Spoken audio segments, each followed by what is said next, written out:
सहनाववतु सहनौ भुनक्तु सह वीर्यं करवावहै तेजस्विनावधीतमस्तु मा विद्विषावहै।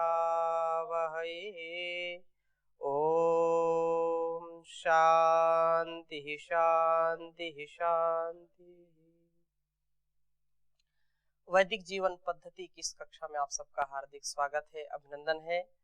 और इस कक्षा का जो सानिध्य है, जो स्वाध्याय है, वह हमारे जीवन का परिष्कार धीरे धीरे कर रहा है।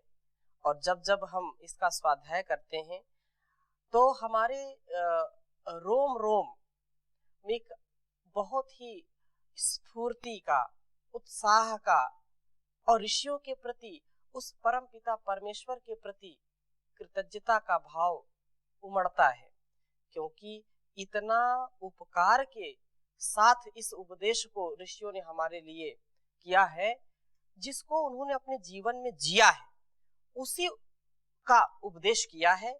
तो उस उपदेश को यदि हम अपने जीवन में पालन करते हैं तो निसंदेह हम ऋषित्व को प्राप्त होते हैं, हमारे अंदर ऋषित्व घटने लगता है।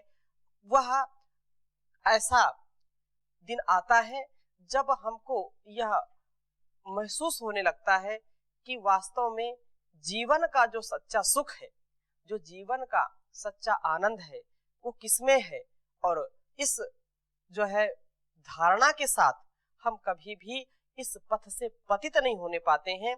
यह ब्रह्मचर्य का जो क्रम चल रहा था अष्टांग योग के अंतर्गत, आप में से जो है प्रश्न आए थे कि जो 8 प्रकार के हम ब्रह्मचर्य के कारण हैं, 8 प्रकार से जब हम ब्रह्मचर्य में चले जाते हैं, हमारा ब्रह्मचर्य खंडित हो जाता है। तो 8 कौन से प्रकार हैं? तो आपको हमने बताया था कि यह जो श्लोक है, इसको महर्षि दयानंद जी ने भी सत्यार्थ प्रकाश में लिखा है। श्लोक नहीं लिखा, उन्होंने केवल संकेत किया है 8 प्रकार के इन मैथुनों का। यह योग वार्तिकम में से हम यहाँ पर इसको पढ़ रहे हैं। एक बार उच्चारण करेंगे। स्मरणम कीर्तनम केलिहि प्रेक्षणम गुह्य भाषणम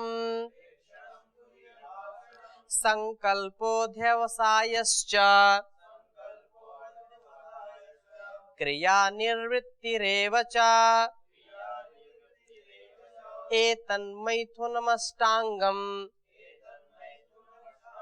प्रवदन्ति मनीषिणः। अब जो भाव इसका, तो कहने का आशय स्मरणम, जब विषयों का स्मरण करते हैं, ध्यायतो विषयान पुंसः, जब विषयों का ध्यान करते हैं, स्त्री किसी पुरुष का ध्यान करती है, पुरुष किसी स्त्री का ध्यान करता है, वासना युक्त जो आसक्ति है उसका जब हम स्मरण करते हैं तो उससे भी हमारा ब्रह्मचर्य खंडित होता है। ऐसे भाव मन में आते हैं कि फिर व्यक्ति कामुक हो जाता है। और चर्चा, कीर्तनम, उसकी चर्चा करना, उसका जो है चर्चा में ही रस लेना। कुछ लोग इसी काम में लगे रहते हैं। कामुकता युक्त किसी भी परपुरुष या परस्त्री के लिए चर्चा जब करते हैं लोग, तो वह भी ब्रह्मचर्य खंडित होने का एक कारण होता है।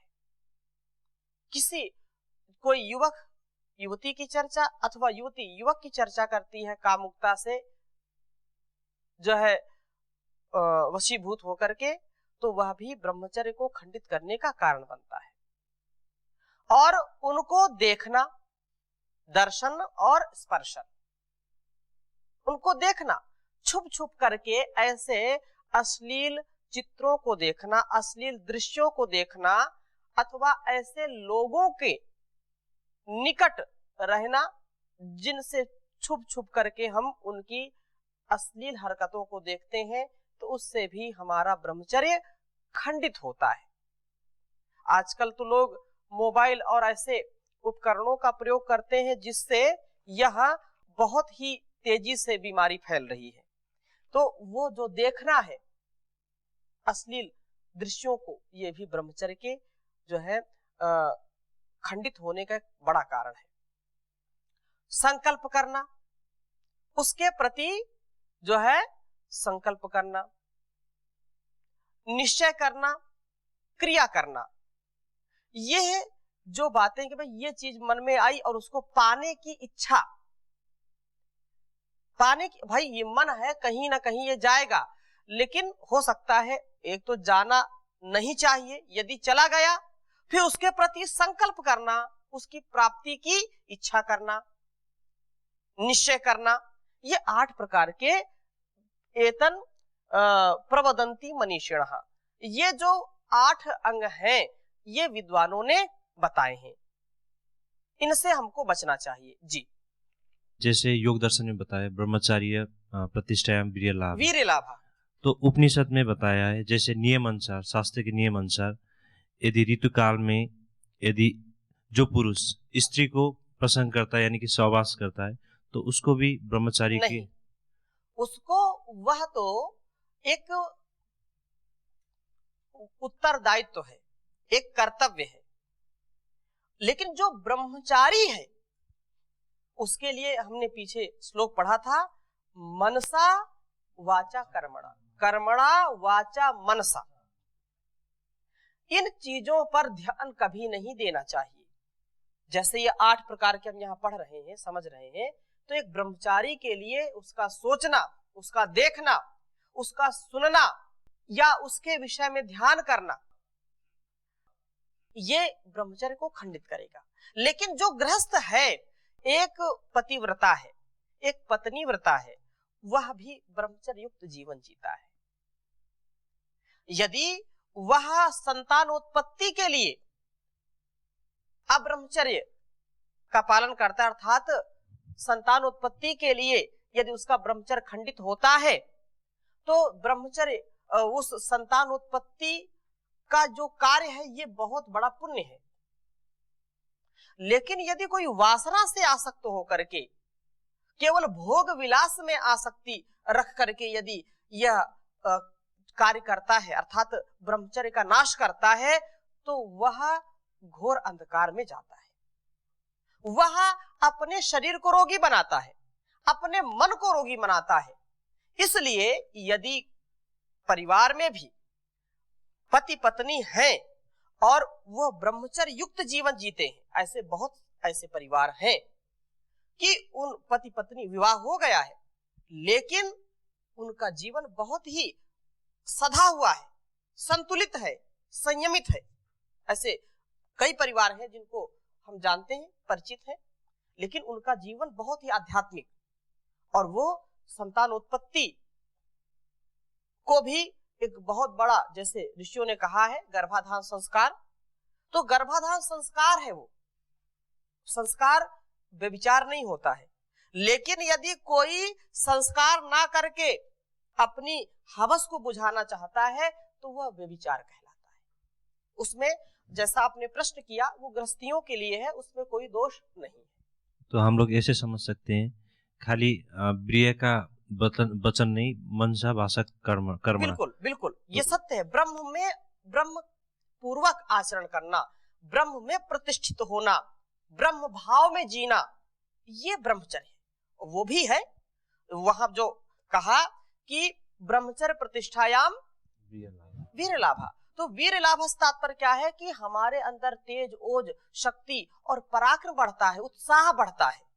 जितना जितना वीर की रक्षा करते रहेंगे उतना उतना हमारे अंदर उत्साह, शौर्य, धैर्य असीम होता जाएगा। जी स्वामी जी ओम जी। मेरा प्रश्न है कि ब्रह्म भाव क्या है? ब्रह्म भाव क्या है?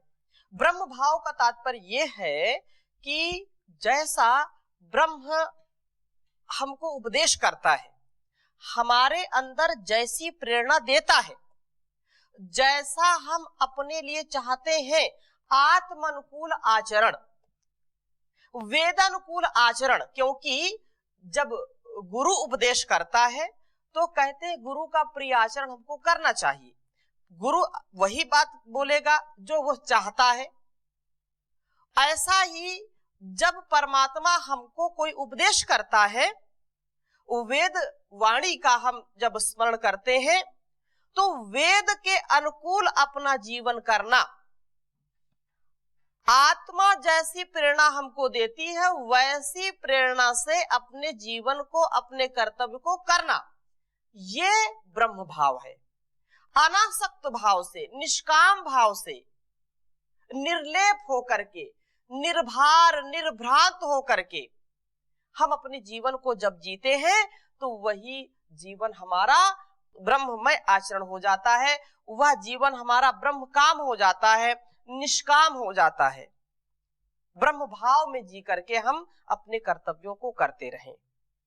वेद अनुकूल आचरण, वेद का एक एक वचन हमारे लिए परम औषधि है, परम उपकार के योग्य हमको बनाता है और हमको भी इतना उत्साह, इतना आनंद मिलता है कि सांसारिक जो वस्तुएं हैं, सांसारिक जो भोग हैं, उस सुख का एक तिल मात्र भी नहीं है। तो वेद का आचरण ही क्या है? वेदानुकूल आचरण अर्थात ईश्वर की आज्ञा अनुकूल आचरण, ये ब्रह्म आचरण इसको कह सकते हैं, ब्रह्म भाव कह सकते हैं। यस्मिन सर्वाणि भूतानि आत्मैव भूत विजानतः तत्र को मोहा कः शोका एकत्वम अनुपश्यता। यस्तु सर्वाणि भूतानि आत्मैवानु अनुपश्यति सर्वभूतेषु चात्मानं ततो न, ये ब्रह्म भाव है। ठीक है, तो हमने कहा वेद का आचरण। मैं गाऊं सदा वेदों की ऋचाएं, मैं गाऊं सदा वेदों की ऋचाएं, तन मन में वेदों का संचार कर दो, प्रभु मेरे जीवन का उद्धार कर दो। मेरी इंद्रियां हो सदा मेरे वश में, मेरी इंद्रियां हो सदा मेरे वश में, मेरे मन पे मेरा ही अधिकार कर दो, प्रभु मेरे जीवन का उद्धार कर दो। तो ऐसा जीवन कौन जी सकता है? एक ब्रह्मचारी ही जी सकता है।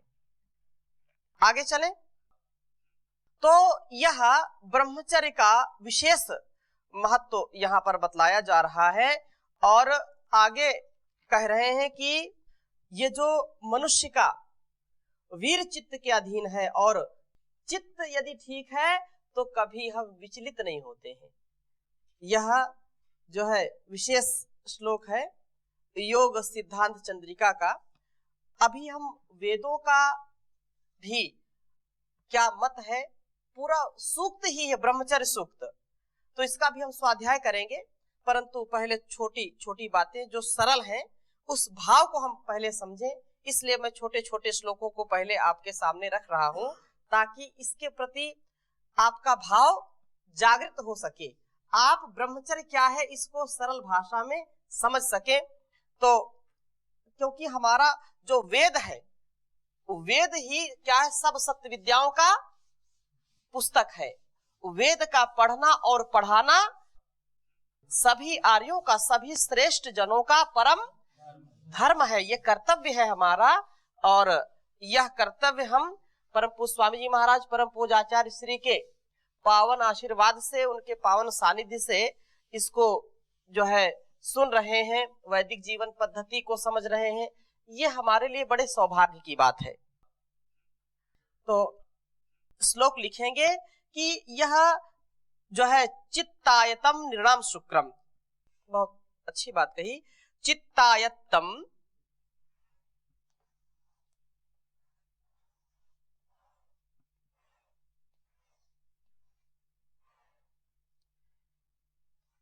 चित्तायत्तम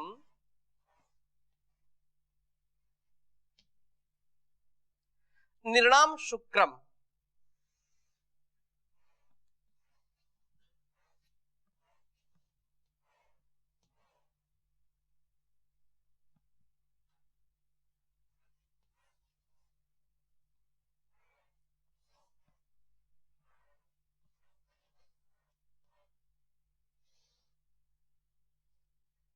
निर्णाम शुक्रम शुक्रायत्तम च जीवनम,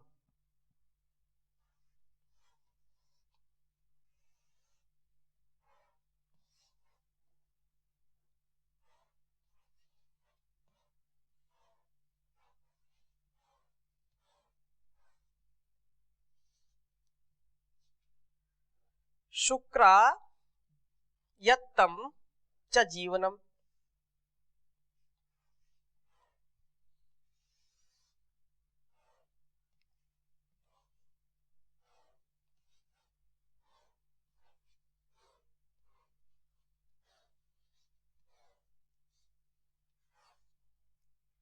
तस्मात् चित्तम च शुक्रम च, बहुत उत्तम बात कही।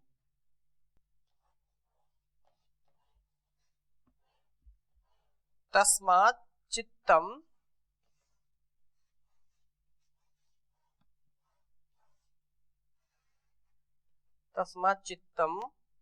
च शुक्रम च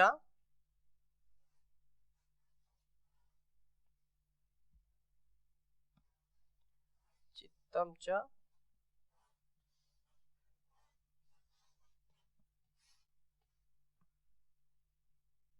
शुक्रम च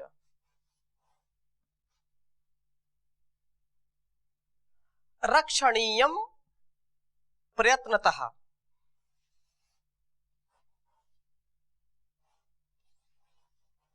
रक्षणीयम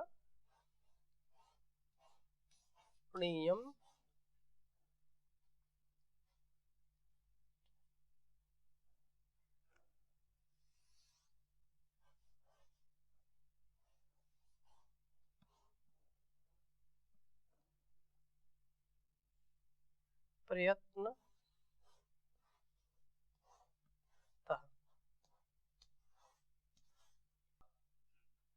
श्लोक का उच्चारण करेंगे। चित्तायत्तम निर्णाम शुक्रम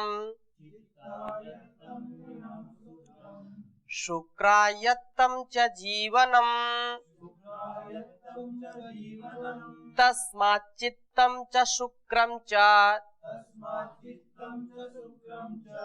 रक्षणीयम प्रयत्नतः। चित्तायत्तम निर्णाम शुक्रम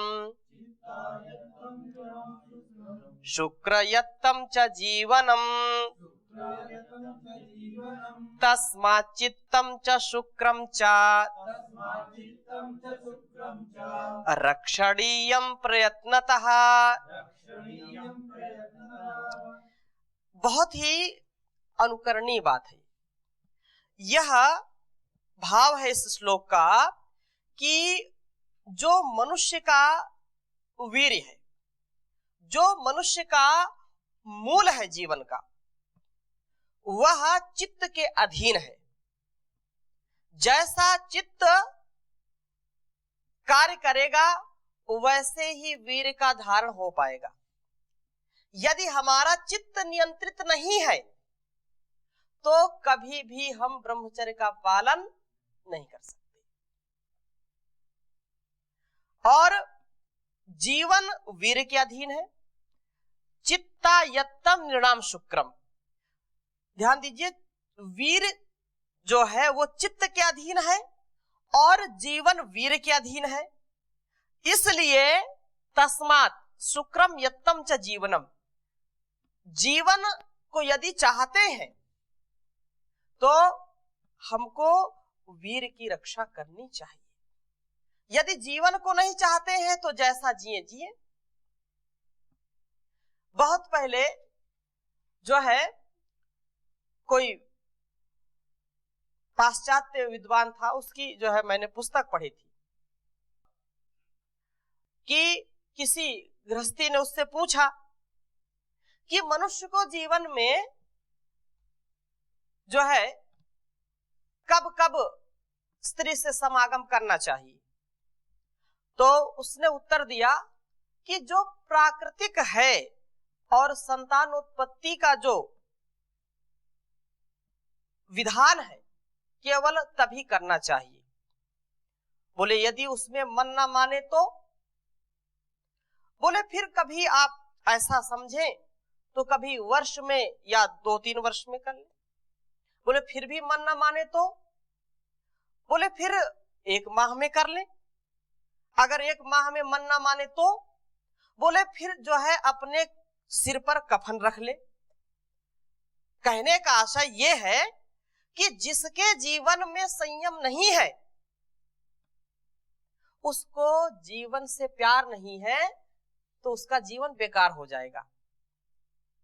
उसको ऐसे ही जब व्यक्ति बहा देगा तो कभी भी वह निरोगी नहीं रहेगा, अर्थात रोग उसको सताएंगे। उन्हीं माता पिता की संतान श्रेष्ठ होती है, निरोगी होती है, और वही संतान सर्वोपरि समाज का उपकार करने वाली होती है, जिसके माता पिता ब्रह्मचर्य युक्त जीवन जीते हैं। जिनके जीवन में ब्रह्मचर्य हो, उनकी संतानें कभी रोगी नहीं होंगी, कभी व्यभिचारी नहीं होंगी। ऐसे उत्तम गुण वाले माता पिता, उनके रज और वीर से जो संतान की उत्पत्ति होगी वो संसार का उपकार करने वाली होगी। तो यहाँ पर यह बात कही जा रही है कि मनुष्यों का जो वीर वो चित्त के अधीन है और जीवन वीर के अधीन है। इसलिए चित्त और तस्मात् चित्तम च शुक्रम च रक्षणीयम प्रयत्नतः, इसलिए चित्त और शुक्र दोनों की ही प्रयत्न पूर्वक रक्षा करनी चाहिए।